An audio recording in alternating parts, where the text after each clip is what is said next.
and welcome back to the Haunted Tarot, our series all about spirit communication through the tarot cards. In the previous lesson, we discussed the spirit model of magic, as well as the basics of making contact with the spirit realm through your cards. In this lesson, we're going to focus on strengthening and deepening that connection through meditation, and then I'm going to discuss some of my favorite decks and the various spirit connections that they have. Before you begin a meditation, remember, it's very important to set your intentions. Okay. And for the duration of this series, our intentions are to form a connection to the spirit realm, to connect with our target spirit, and to block out or refuse communication from any unwanted spirits, astral parasites, vampiric entities, or malicious entities of any kind. For this meditation, we're not going to set a target. Rather, we're going to make space.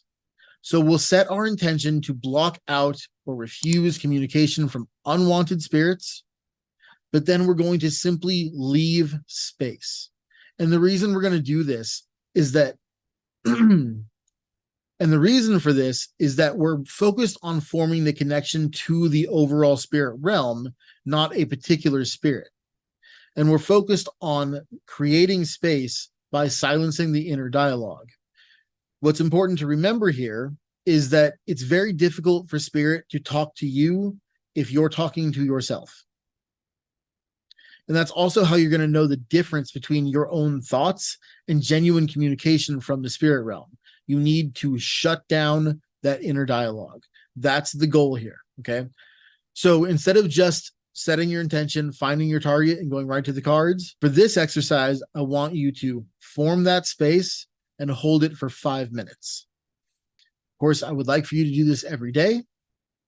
Do it as often as you can, okay? The more you do this, the better you will get at it. So again, you're just going to breathe in and out slowly, in through your nose, out through your mouth. Close your eyes. Find a place that's quiet and calm, okay? I highly recommend the use of either meditation music or binaural beats. Nothing wrong with using an aid for meditation. I've been using binaural beats for years, and I will link my favorite binaural beats app in the description. It's called idoser. It's awesome. Okay, it will help you get into that space of calm and quiet and observant, right? You want to observe the mind when you're doing tarot, when you're meditating.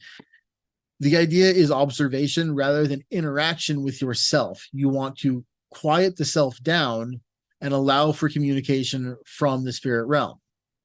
Okay, so observing and being silent. Those are the themes here, right? So once again, find your sacred space, find a place that's calm, pop your headphones in, close your eyes, breathe in and out slowly, and just find the center of your mind and quiet everything down. Okay, you don't have to force it. You don't have to get frustrated if this is difficult to do. It's something you practice. Just practice letting go. The space that you want to find is not dissimilar at all from the space that you may know right before you start to fall asleep, right before you start to dream maybe a little bit. The dream realm and the spirit realm, they're not the same, but they are very similar and they are connected. So finding that space between conscious and unconscious, that's the zone. That's where you want to be. Find that space and hold it. Okay. And just practice this. It takes time to get good at meditation.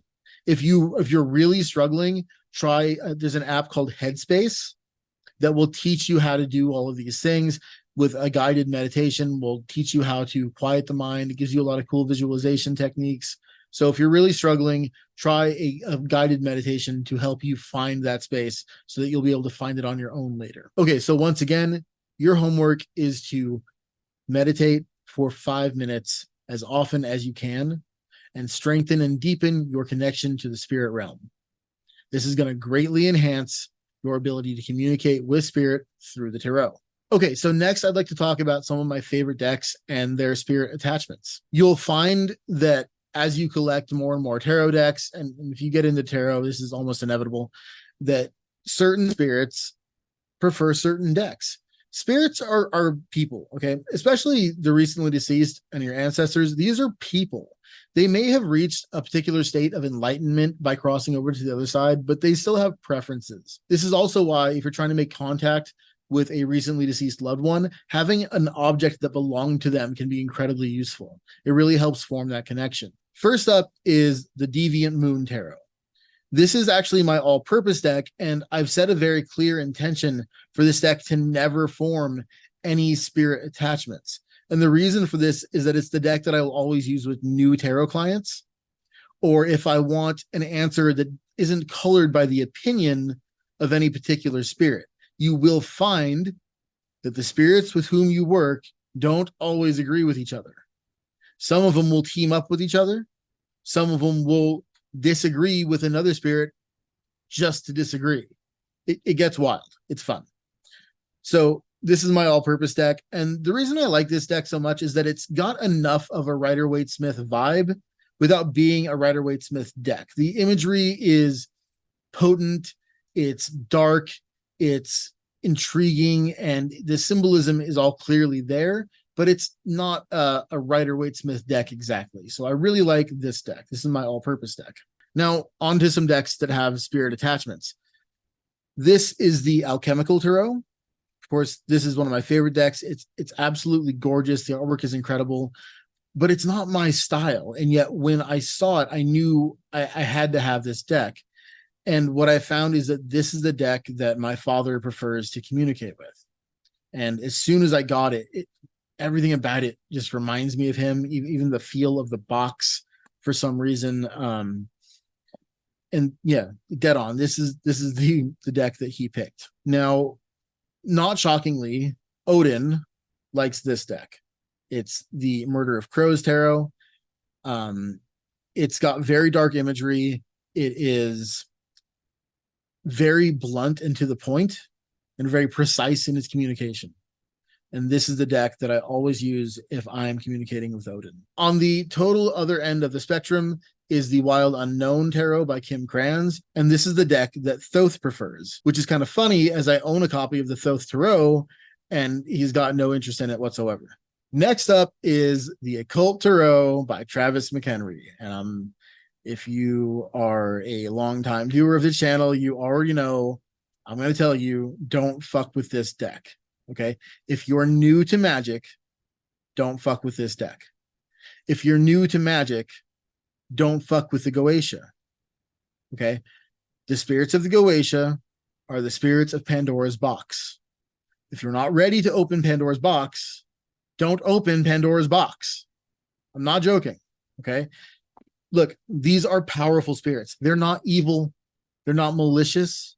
They're just wild. And they are very powerful. And the spirits of the Goetia are very close to the earth realm, which means that they have no problems causing physical effects. Okay, so if you don't like paranormal activity, if you don't want to feel like you're going crazy and you're new to all this, then don't fuck with this. Okay?